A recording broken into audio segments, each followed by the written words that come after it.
Bienvenue dans cette hypnose où aujourd'hui je vais te raconter la petite histoire de Marie. Marie, c'est celle qui ne perdait pas un gramme. Alors Marie, elle avait tout essayé. Elle avait essayé les régimes, les jeûnes, les compléments alimentaires et même les coachs. Et Marie, elle bougeait, elle se privait, elle calculait tout, mais son corps, lui, il résistait. Il résistait comme figé, comme s'il disait « non, pas maintenant Marie ». Alors elle ne comprenait pas, elle faisait tout comme il faut. Et pourtant, rien ne bougeait, encore et encore, ça restait là, figé.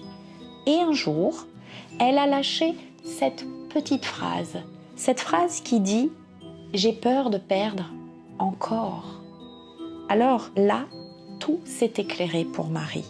Parce que Marie n'avait pas peur de perdre du poids. Elle avait peur de revivre une perte qu'elle n'avait jamais intégrée. Un deuil, un choc, un traumatisme, un départ qu'elle avait enfoui. Mais son corps, lui, n'avait certainement pas oublié, non.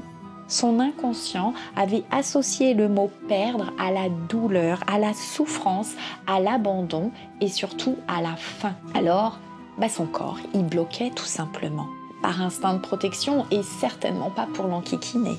Alors, comment voulez-vous perdre du poids si, pour vous, le mot « perte » est associé à perdre quelqu'un ou une situation? C'est revivre l'absence quelque part, c'est revivre la souffrance, c'est replonger dans le vide, ce vide immense.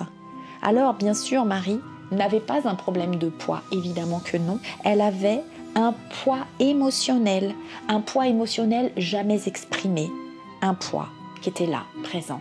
Et ce qu'elle avait besoin, Marie, c'est de le libérer, ce poids émotionnel. Ce n'était pas ses kilos en soi, c'était sa peine. Sa peine, et le jour où elle a commencé à sortir les larmes, le corps a commencé lui aussi à lâcher ce qu'il retenait depuis si longtemps. Alors, peut-être que quelque part, l'histoire de Marie a touché une partie de toi. Peut-être même que ton subconscient a commencé à faire le travail. Parce que tu sais, ton subconscient, lui, sait exactement ce qu'il a à faire.